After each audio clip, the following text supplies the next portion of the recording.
Assalamualaikum dan salam sejahtera. Saya Siti Nurfari binti Mat Said daripada Seksyen 56.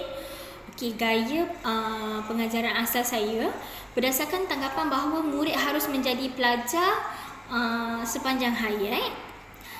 Saya baru-baru ini menambah bahawa kanak-kanak perlu belajar secara digital.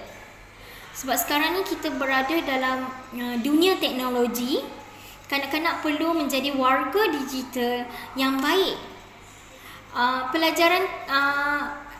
Pelajaran tentang keselamatan digital ataupun keselamatan internet, etika buli cyber adalah antara ciri baru.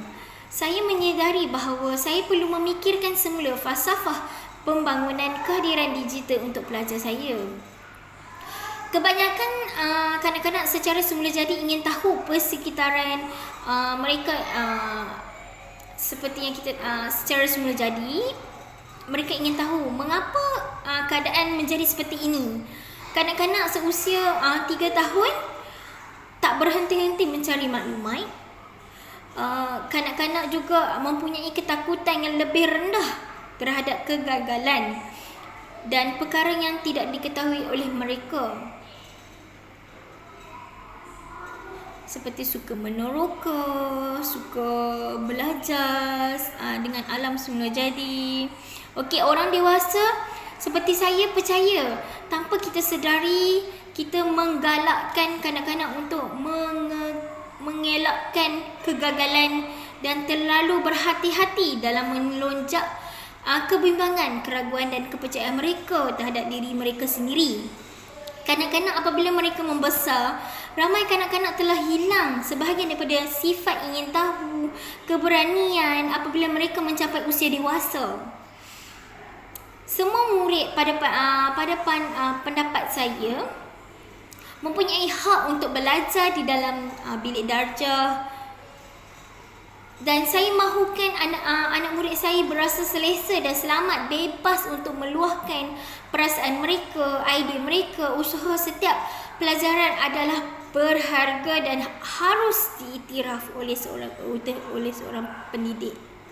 Saya menunjukkan kepada kanak-kanak mencari jawapan. Saya akan menggalakkan pelajar saya menggunakan perpustakaan, pengkalan data dalam talian, belajar dalam Google untuk mencari jawapan apabila perlu. Saya akan mengajar mereka secara lebih detail daripada segi menganalisa hasil carian untuk kesahihan sebaik saja mereka menerimanya. Dalam erti kata lain, pelajar akan belajar bagaimana melakukan tugas yang sukar untuk menentukan jawapan atau penyelesaian yang betul ataupun terbaik.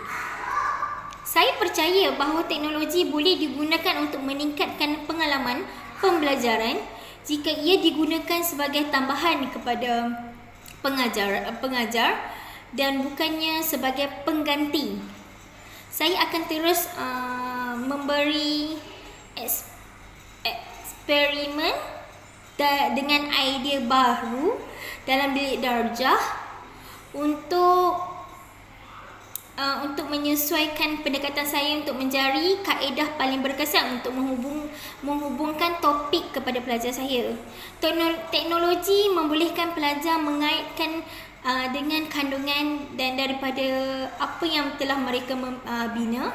Mereka kini menilai kandungan dengan mencari cara di mana maklumat baharu ini boleh memberi manfaat kepada mereka serta boleh memikirkan sama ada terdapat sudut lain dari mana maklumat baru ini boleh dilihat dan dijelaskan. Peranan saya adalah untuk membimbangkan dan menggalakkan rasa ingin tahu dan semangat pelajar dalam menyelesaikan masalah melalui penggunaan teknologi yang sesuai. Pelajar akan belajar tentang media sosial dan cara mengekalkan kehadiran dalam talian yang bertanggungjawab. Saya akan menunjukkan kepada mereka contoh bagaimana keputusan media sosial yang baik boleh membawa kesan yang buruk.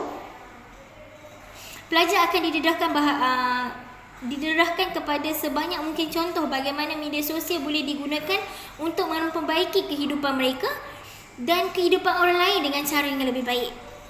Kesimpulan saya akan menggalakkan pelajar mengambil bahagian secara aktif dalam pembelajaran mereka dengan menggunakan teknologi di dalam bilik darjah apabila boleh. Saya mengharapkan menjadi pengguna teknologi yang berpengetahuan dan warga digital yang cemerlang apabila mereka meninggalkan kelas saya. Bersedia untuk menguruskan apa jua kesukaran yang mungkin mereka akan hadapi di kemudian hari. Okey, ini saja daripada saya. Assalamualaikum.